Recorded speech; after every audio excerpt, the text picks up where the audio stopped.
ओम नमः शिवाय। जय श्री कृष्णा। ओम नमो भगवते वासुदेवाय नमो नमः। आप सभी को मौनी अमावस्या की हार्दिक शुभकामनाएं।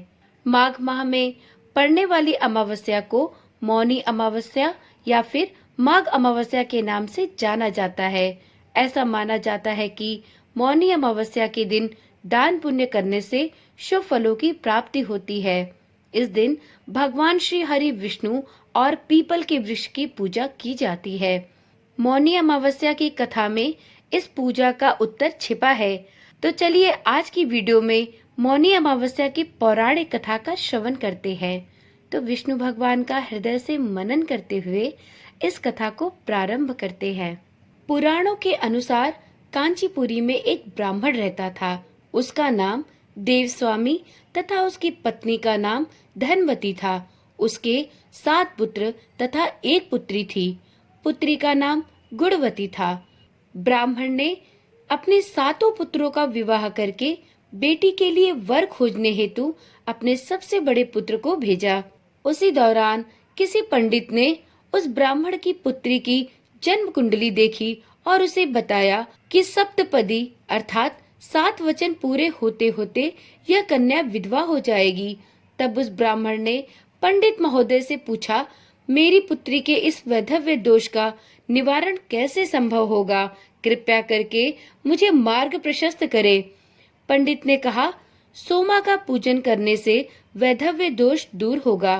फिर सोमा का परिचय देते हुए उसने बताया कि वह एक धोबिन है। उसका निवास स्थान सिंघल द्वीप है। यदि आप अपनी पुत्री को वैधव्य से बचाना चाहते हैं तो उस सोमा धोबन को जैसे तैसे प्रसन्न करो और गुणवती के विवाह से पूर्व उसे अपने घर पर बुलाओ। तब देवस्वामी का सबसे छोटा बेटा बहन को अपने साथ लेकर सिंघल द्वीप जाने के लिए सागर तट पर चला गया। सागर पार करने की चिंता में दोनों एक वृक्ष की छाया में बैठ गए। उस पेड़ पर एक घोंसले में गिद्ध का परिवार रहता था। उस समय घोंसले में सिर्फ गिद्ध के बच्चे ही थे। गिद्ध के बच्चे भाई बहन के क्रियाकलापों को बहुत देर से देख रहे थे। सायंकाल के समय उन बच्चों की माँ आई तो उन्होंने भोजन नहीं किया।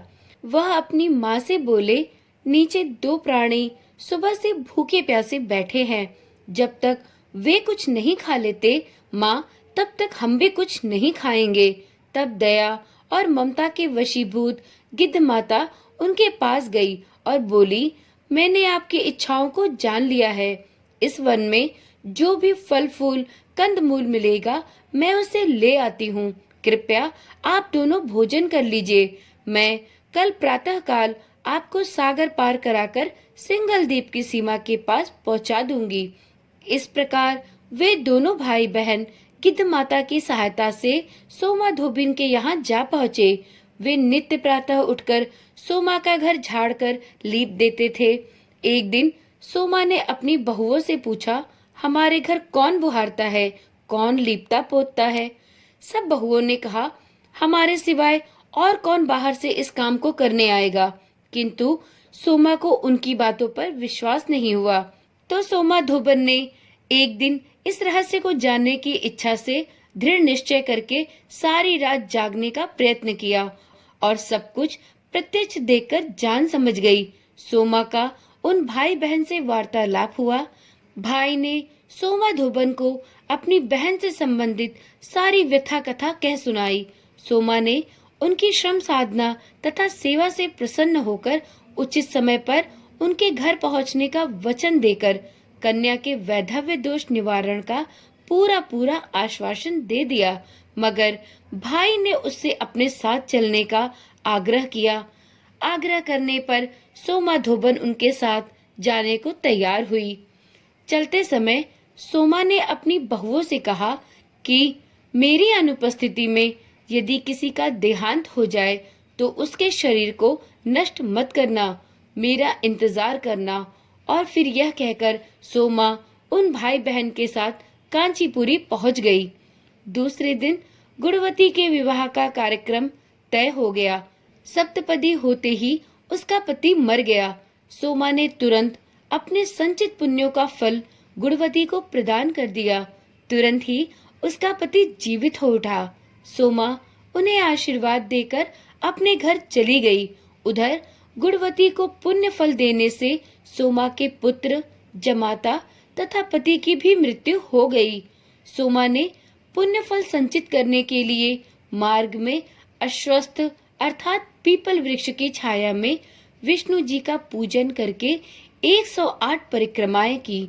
इसके पूर्ण होने पर उसके परिवार के मृतक जन जीवित हो उठे।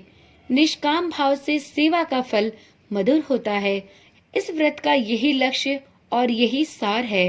हे विष्णु भगवान, जैसे आपने गुणवती के पति को जीवित किया, उस ब्राह्मण की सभी मनोकामनाएं पूर्ण की और सोमा धोबन के संचित पुण्य फल से उसको सभी दुखों से दूर रखा, इसी प्रकार मौनी अमावस्या के इस पावन पर्व पर जो भी भक्त इस व्रत को नियम पूर्वक करे, स्नान, दान और व्रत का पालन नियमानुसार करे, उसे भी आप इसी प्रकार अपनी कृपा दृष्टि प्रदान करना।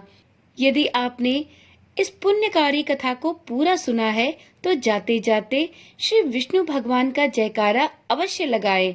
तो एक बार प्रेम से बोलिए, विष्णु भगवान की जय। तो चलिए आज की वीडियो यहीं पर समाप्त करती हूँ। फिर मिलेंगे एक नई जानकारी, एक नई वीडियो के साथ। तब तक के लिए ओम नमः शिवाय, जय श्री कृष्णा, राधे राधे।